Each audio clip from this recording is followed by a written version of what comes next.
Na Instagrame to možno vyzerá, že Zara má 100 000 mesačne.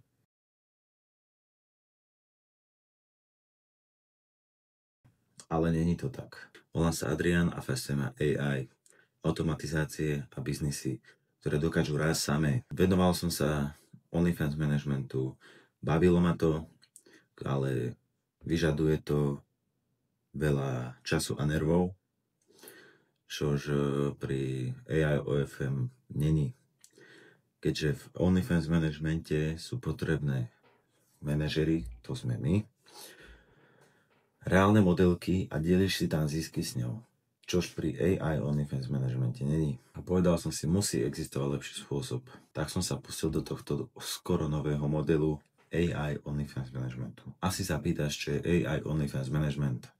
Klasický OnlyFans management je o tom, že manažuješ reálnu modelku a delíš sa o zisky. AI OnlyFans management je o tom, že si modelku vytvoríš sám od nuly digitálne. Vymyslená tvár, telo, osobnosť.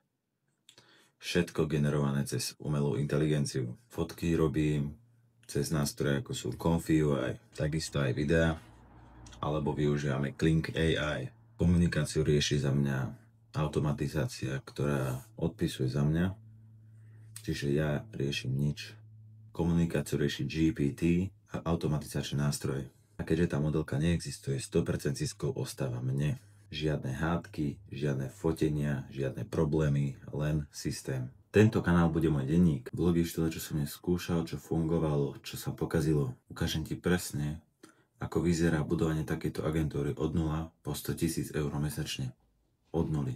A nebudú to len vlogy, čakajú edukačné videá. Ako vytvoriť realistickú AI modelku, ako nastaviť systém, aby bežal 24/7, ako získavať trafik bez platených reklám a aké AI nástroje dávajú najlepší výsledok. Možno sa pýta, že pre koho je tento kanál. Ak ťa zaujíma, ako sa dá vybívať biznis bez ľudí, bez stresu a pomocou AI, si tu správne. Ak ťa zaujíma adult industry, ale nechceš riešiť reálne modelky, AI OnlyFans Management je pre teba tou správnou voľbou. Chceš vidieť, či sa mi podarí z nuly sa dostať na 100 000 mesačne s AI OnlyFans Managementom. Hoj odber, do komentára mi napíš, ťa zaujíma najviac modelky, tools, ktoré používame, alebo marketing, ako robíme. Ak zistím, že moja AI modelka zarába viac ako ty, možno by si mal prehodnotiť svoju kariéru a vrhnúť sa do tohto istého, čo robím ja, alebo do niečoho podobného.